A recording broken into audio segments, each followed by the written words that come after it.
When we visited the Northern Cheyenne Reservation to report on this story as two people carrying microphones who also happened to be white, we stuck out. But members of the community didn't shy away from us. Word got around the reservation that we were there, and folks found out what we were working on. Some of them were so passionate about sharing their stories that they literally pulled over to stop and chat. One of those people was Ed Joyner. What does your sign say behind you, the words? Oh, live, laugh, love. My wife did that. I could never do something like that. Ed isn't a member of Northern Cheyenne, but his wife is, and he's lived on the reservation for over 30 years. He's a county commissioner now and former longtime volunteer fire chief, so he's invested in public safety on the reservation. So much so that Ed told us, a few years back, he started keeping track of all the unsolved deaths on Northern Cheyenne. The list just keeps getting longer as I go. We've had people that were killed right in town, that there was no really active investigation going on. According to Ed's list, there are at least a dozen tribal members who have allegedly been killed over the past decade. And just like in Christy Woodenthie's case, the community questions the federal investigations into their deaths. One tribal member on Ed's list is Lonnie Flatness. Just a few months after Christy died, Lonnie, a 65-year-old Marine Corps veteran, was attacked in his home and passed away on July 3rd, 2020. People are getting murdered and there's nothing being done about it. It just kind of gets swept under the rug and then the next one happens. And we've had quite a few lately and it's not getting any better. It's just something that lingers kind of in the back of your mind, probably from the time you get out of bed till you go back to bed. It's just, and there's an emptiness when you lose somebody on or off the reservation. There's family ties that are broken. And there's just no closure for people when there's an unsolved murder like this. We cross-checked Ed's work with local officials and local reporting and found that there haven't been any indictments for any of the unsolved cases on this list.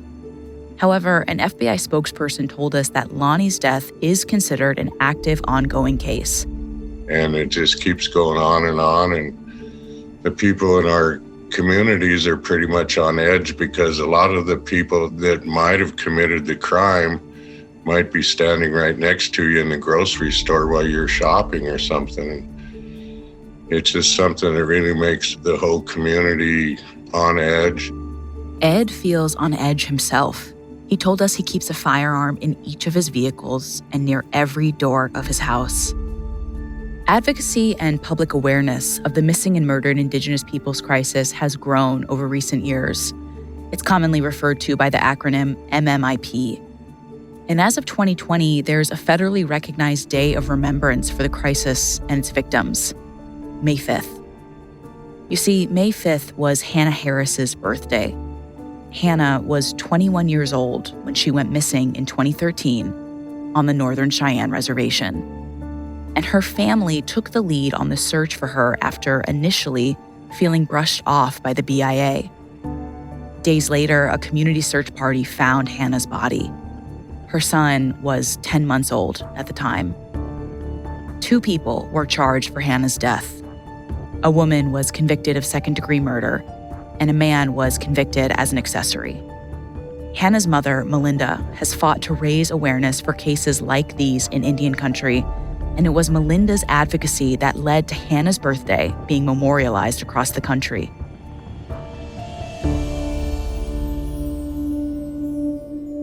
But Hannah was killed nearly 10 years ago, and Northern Cheyenne leaders said these issues of public safety and federal law enforcement haven't improved. In fact, they told us that crime has risen and trust in the BIA police has only gotten worse. There are 574 federally recognized tribes across the country, and according to the lawsuit that Northern Cheyenne filed earlier this year, as of August of 2021, Northern Cheyenne had the 3rd highest total of missing persons, with 17 community members missing.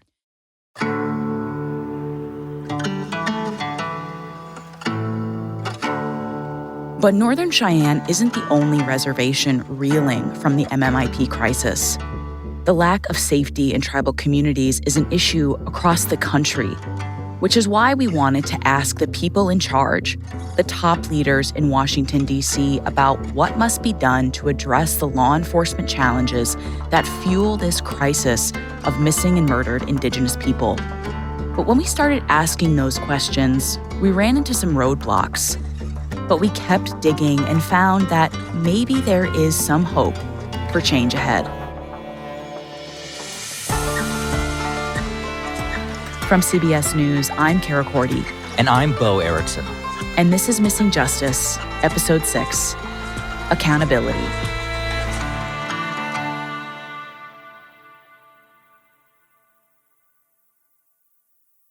You all know that every time we asked the BIA for comment on this story, they declined our requests. And no one currently working there would talk to us on the record. But we did spend a lot of time chatting with former officers and administrators at the Bureau of Indian Affairs and the FBI to better understand the law enforcement issues in Indian country. That's how we met Walter Lamar, who spent 5 years as the deputy director of the BIA's Office of Law Enforcement. We wanted Walt to give us the perspective of someone who was making decisions inside the BIA's DC headquarters. There were so many issues, and the very issues that continue today are issues that we faced then. Walt is an enrolled member of Montana's Blackfeet Nation and is also a descendant of the Wichita tribe of Oklahoma. He's a third-generation police officer, and his mother worked for the BIA as a social worker. Walt retired from federal law enforcement in 2005. Before working at the BIA, he worked as an FBI agent for 19 years. Today, he runs his own law enforcement consulting firm out of DC that specializes in tribal law enforcement throughout Indian country.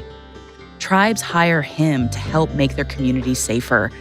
And on top of that, he's testified before Congress on matters of public safety in Indian country 3 times. So Walt has long been in the trenches of this crisis, and the magnitude of it is not something he beats around the bush about. At the end of the day, and I have said this over and over and over, when it comes down to the brass tacks, nobody gives a about Indian country but us. Walt made it very clear that the MMIP crisis is the result of many contributing factors, not the least of which is how the federal government has historically treated Native Americans. The question is why is it like it is? Well, for God's sakes, it was the plan. It's the federal government's plan. I don't want to sound like some kind of crazy conspiracy theorist, but for gosh sakes, it's there in writing. It's there in policy. That is and was the plan to have us where we are right now. Essentially, everyone we spoke to for this project said you can look back to the treatment of Native Americans through the course of U.S. history and draw a line to the issues these tribal communities like Northern Cheyenne face today. America's first people have been enslaved, massacred, stripped of their land, and forced to assimilate to white culture. Walt said the effects of that discrimination compounds today with issues like poverty, addiction, and under-supported education systems, making many reservations tough places to live. I'm talking about over a long period of time. I'm not talking about just anything that happened overnight, right? This is all history, and it's taken a long period of time to put us in this horrible place, in this situation. So this whole thing is when people look at it and you say, well, how in the hell did it get into this situation? How did we get where we are? How is it that there's so much crime on reservations, that alcoholism, drug abuse, sexual abuse, assaults, violent assaults, missing women, murdered women? I mean, I don't know how else to describe it other than it's scary. It's just scary. Today, in his work as a consultant, Walt hears directly from BIA law enforcement officers about how much pressure they're under in these communities. I know that there are officers out there right now, as we're speaking, that there may be 1 or 2 officers working at a 1 million+ acre reservation. A 1 million+ acre reservation That would not be tolerated anywhere else in this country. That is absolutely unacceptable. Walt told us that every reservation and every tribe is different, so there isn't a one-size-fits-all solution to solving these issues. But he thinks something that could potentially help Indian country would be declaring a crisis of law enforcement. Particularly the BIA programs, to start with. Who does that? That would be the Secretary of Interior to say, I'm going to declare this an emergency. We're going to set it up just like any other disaster or emergency. We're going to call on the resources of the entire department. Calling on those resources means tapping into the expertise of other law enforcement agencies within the Interior Department. And this idea has actually been tested before. About 12 years ago, the Interior Department sent agents from the National Park Service and the U.S. Fish and Wildlife Service to 4 native reservations to temporarily fill the BIA law enforcement gaps. As a result, these reservations saw an increase of tribal members reporting crimes to law enforcement and an average decrease of violent crime by 35% over 2 years. On top of that, Walt argued that BIA officers need to be paid more. $30,000 a year to go out there and get your ass whipped every day? I mean, I don't think I'm going to do that for $30,000 a year. We checked current BIA job postings and government websites, and today the starting salary of a BIA officer is under $50,000. Walt told us later that he still considers this chump change. The personnel process is broken. Fix the damn thing. Get people hired. For God's sakes, get them hired and get them on the damn street. If you get cops on the street, then you're going to lessen the burnout. If you have enough officers that an officer goes out, he or she has all kinds of backup, so they're not in these horrifically dangerous situations. Aside from the BIA, Walt said the structure of the FBI is not suited for success in Indian country. Remember, other than the BIA, the FBI is the only federal agency that can investigate major crimes in Indian country. When Walt worked for the FBI in the 80s and 90s, he told us that cases on reservations seemed like a burden to many of his colleagues. In fact, Walt said that FBI assignments in Indian country were known internally as hardship assignments. How would you feel if in your community, if law enforcement came there and it was considered a hardship to be in your community? So they come there in a hardship assignment to begin with. They arrive, they got a stack of unsolved cases. There's cases that are happening every day. They're getting more cases. Then there's more cases that are unsolved. Then they stack up. Well, if you're there for a hardship transfer, that's 3 to 5 years. Very likely, and probably more the norm than not, they're gone in 3 years. So they come, they have a stack of unsolved cases, they leave, leaving a stack of unsolved cases. So that's a pretty significant breakdown right there. We asked the FBI if it was true that jobs in Indian country are referred to as hardship assignments, but they didn't respond to our request. However, aside from Walt, multiple former and current FBI employees told us that internal label still exists today. You said something really stunning, which is that nobody gives about Indian country. Can you just talk about what that feels like as someone who's trying to solve these problems, but also as someone who's a member of that community? Incredible frustration.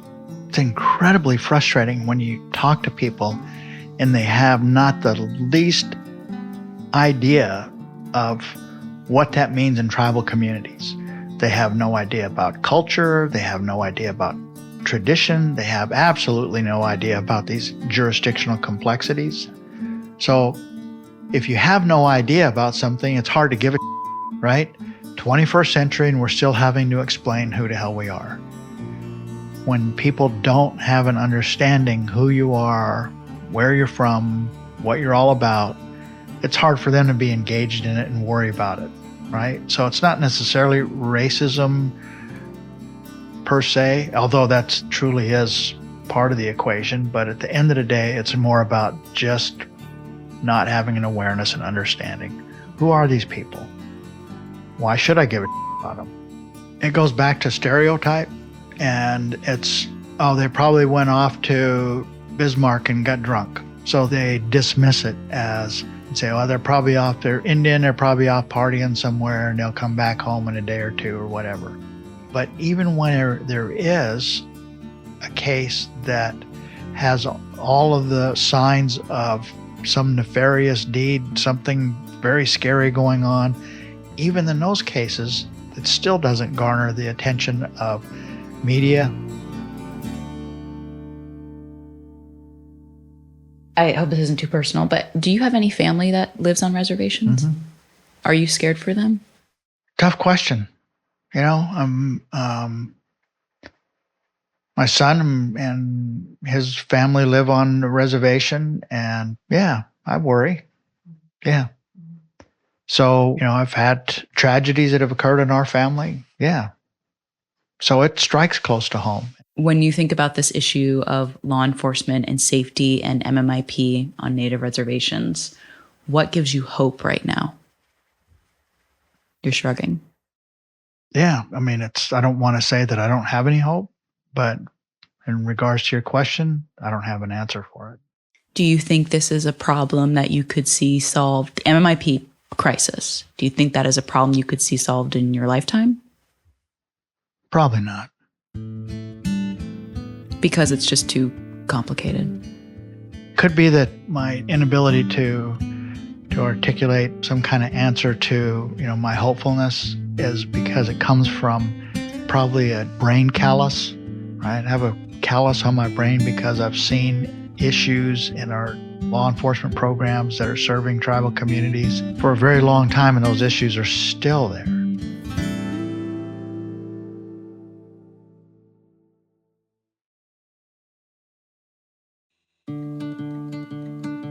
After talking to Walt, we turned our attention to Congress because for real changes to happen with law enforcement in Indian country, Congress has to pass legislation because this is the branch of government that has oversight of the BIA and other federal investigative agencies. So we met Montana Senator Jon Tester, a Democrat, at his Capitol Hill office. Oh my God, the whole crew. Hi, Senator Tester. Bo. Thank you very much. Good to meet you, Bo. Hi, Senator. Cara Cordy. Nice to meet you. Good to meet you. Hanging on one of the walls of his corner office, there were colorful star quilts given to him as gifts from different Montana tribes. Senator Tester has represented Montana in the Senate for the last 16 years.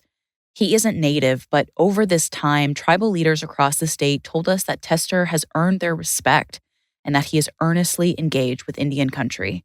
Tester, you'll remember from episode 3, advocated for more transparency with the investigation into Christy Woodenthigh's death and others on the Northern Cheyenne Reservation. And that's where our interview began.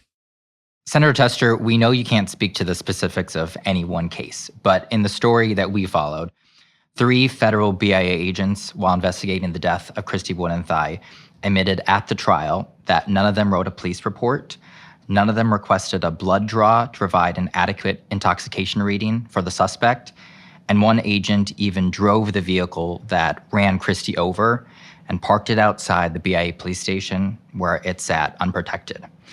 We've also been told about hour-long wait times for emergency calls for service to the BIA and a perceived lack of empathy between the BIA and the community. We were told by people throughout Indian country these issues are common and they've perpetuated the MMIP crisis. So, do you think there's any level of accountability inquiry is warranted for the BIA law enforcement? With the description that you just gave, of course. Yeah, I mean, I think that if you've got law enforcement personnel that are not doing their job, especially when it comes to a homicide or any major crime, then there is a question of competence and training. And those questions need to be answered. I can tell you this, though. Law enforcement in Indian country is hard work. You're commuting a big distance.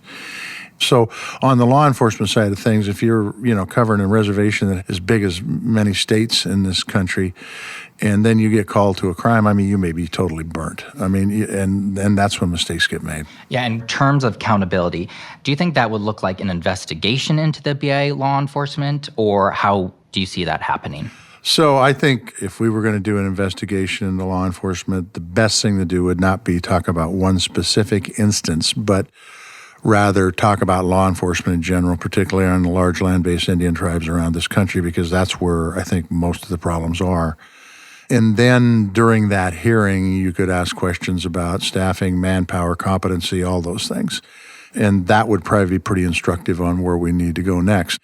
Congress needs to step up and fund the law enforcement portion of the BIA's budget in a much more robust way in order to get law enforcement on the ground. We also need to be competitive with the salaries. I'm actually working on a bill right now to do exactly that. These are hard jobs, and you can't expect people to take them unless they're going to be compensated appropriately. Then you also have the issue of trust. There's an issue of trust with the BIA amongst the Native American people, and we've got to figure out a way to break down those walls too. Would you think an internal review would be appropriate, or do you think it needs to be an outside review of this BIA law I think it system? needs to be internal, and I think it needs to be congressional, both. And you would trust the BIA to investigate themselves? I think if you did them both, you could make that determination better. Look, I trust the agencies to do it because, by the way, if they screw it up and they cover something up, their chances of staying on the job is much slimmer. Senator Tester is calling for both a broad internal BIA investigation and a congressional investigation into how the BIA law enforcement conducts itself. Just expanding broader to the larger criminal justice system.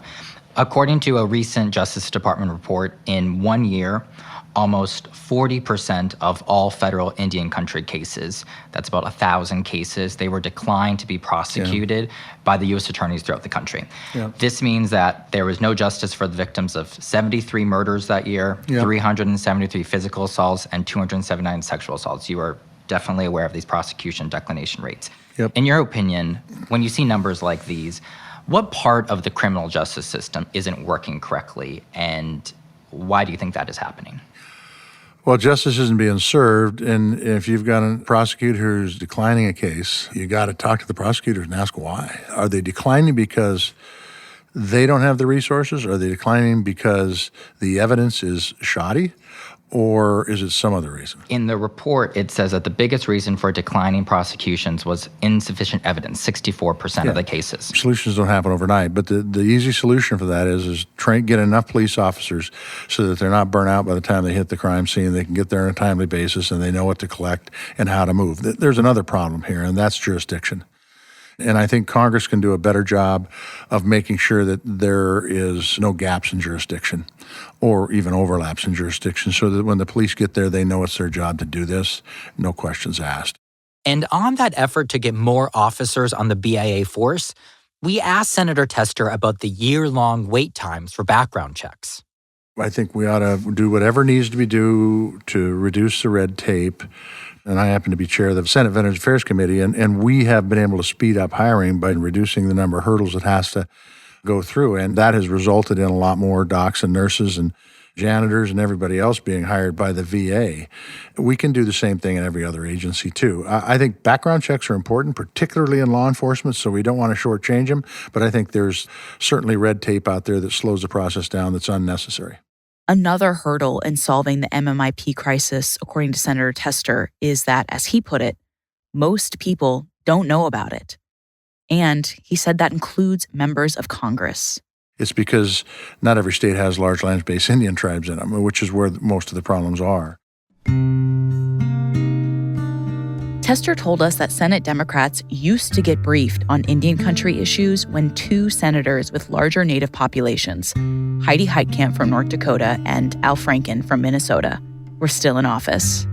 we should still do that. Really, Heidi and Al Franken were the ones that really headed that up, and they're both gone now. But the truth is that I think that was beneficial to the caucus, and I think it helped get people informed on issues that they normally wouldn't hear anything about. When did that end? Do you remember? It ended when they left, and Heidi's been gone now 4 years, I believe. So that's when that ended. And can you explain to people what it would take to get that back on the agenda? It'd take somebody like me saying, hey, Chuck, I want to make a presentation on what's going on in Indian country. Chuck is Senate Majority Leader Chuck Schumer. We followed up with Senator Tester's office after our interview, and they told us the senator has been in contact with Democratic Party leadership about issues affecting Indian country. And they said the senator is looking forward to highlighting those issues before his caucus next year. Quite frankly, there are some folks that don't think this is a high priority issue. I mean, there's a lot of stuff that goes on in the United States Congress and a lot of issues you have to take up, whether it's domestic or foreign.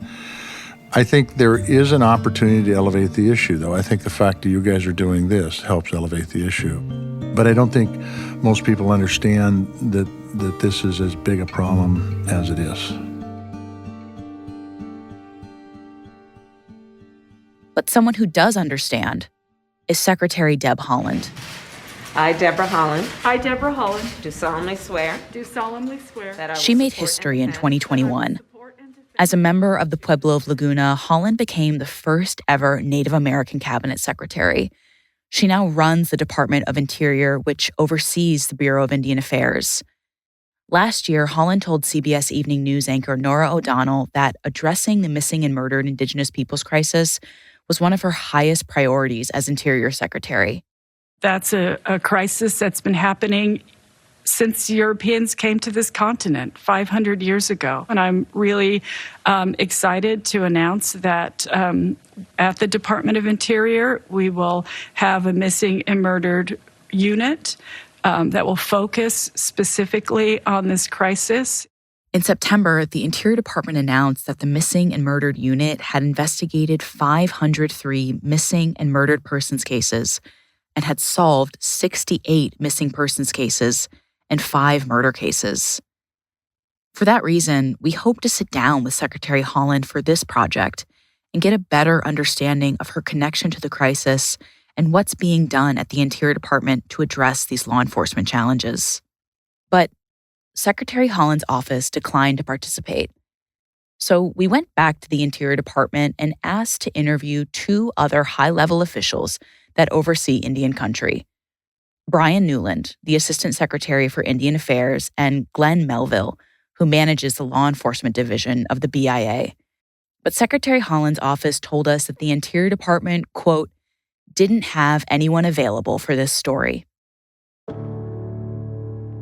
While this series was being released, the Interior Department and the Justice Department announced a new memo of understanding between the BIA law enforcement and the FBI meant to increase communication between the agencies during Indian country investigations. On top of that, a week before this episode dropped, a team of Interior Department officials, including Assistant Secretary for Indian Affairs Brian Newland and the U.S. Attorney for Montana, traveled to Northern Cheyenne to meet with tribal leaders for the first time since the tribe filed their lawsuit. They met to discuss the case, and the meeting lasted nearly 6 hours.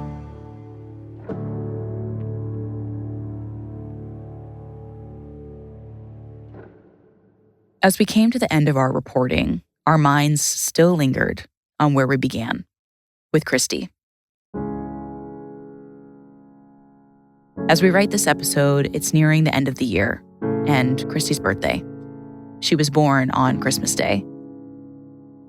When we traveled to Lame Deer at the start of this journey, Alita took us to Christy's neighborhood. We drove into Muddy Cluster, and through the car window, Alita pointed out Christy's old house as we pulled over next to a roadside memorial made for Christy.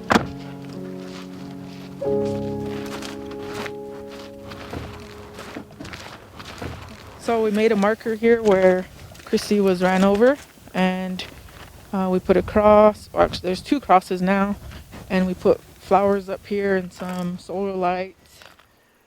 In the center of the memorial, there's a large cross, painted red in recognition of the MMIP crisis. Alita's son made it. Chicken wire surrounds the cross, and braided around its perimeter is a string of lights. Each little bulb sits inside a small red fabric rose.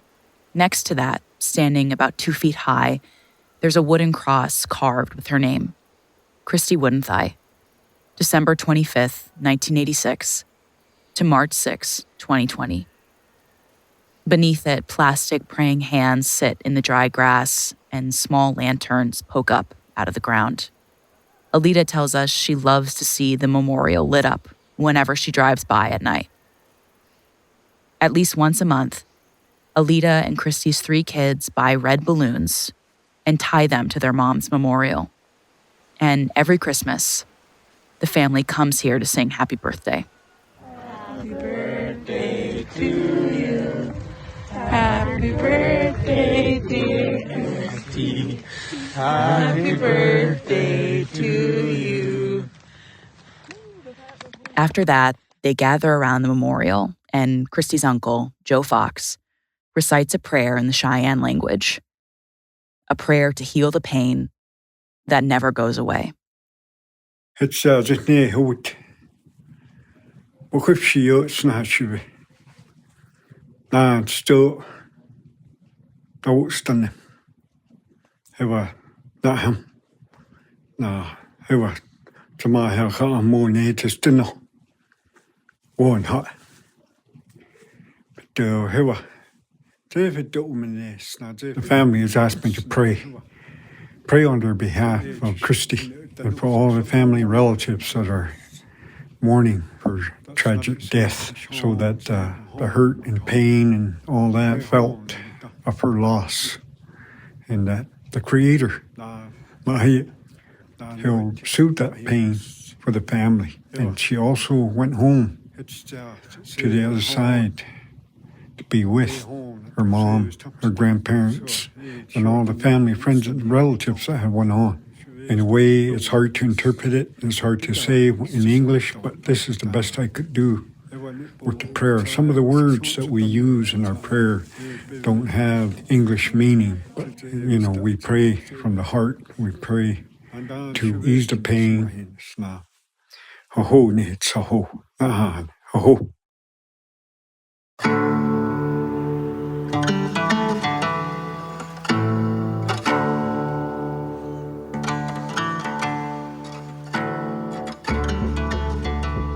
Missing Justice is a CBS News podcast. This episode was reported by me, Cara Cordy, and Bo Erickson. If you want to get in touch with us, email missingjustice@cbsnews.com. We wanted to thank the Northern Cheyenne people for their hospitality and for sharing their stories with us. This project was also reported and produced in part in Washington, D.C., so we wanted to acknowledge that we work from the ancestral homelands of the Anacostan and neighboring Piscataway and Pamunkey Indigenous peoples. Dr. Iris Prettypaint, a member of Blackfeet Nation and a descendant of the Crow Nation, worked with us as a sensitivity reader. She has over 45 years of experience as an educator and is a leading authority on cultural resilience with American Indian and Alaska Native communities. Steve Razies is the Executive Vice President of Podcasting and Audio at Paramount. At CBS News, Ingrid Cyprian-Matthews is the Executive Vice President of News Gathering, and Mark Lima is our DC Bureau Chief. We wanted to give a special thank you to our new Vice President of Podcast Editorial at Paramount, Megan Marcus. Our production partner is Neon Hum Media. At Neon Hum, our executive producer is Jonathan Hirsch. Our senior producer is Joanna Clay. Liz Sanchez is our associate producer. Stephanie Serrano is our associate editor. Original music by Asha Ivanovich. Sound design by Scott Somerville. Additional tracks from Epidemic Sound. And our fact checker is Naomi Barr. Thanks for listening.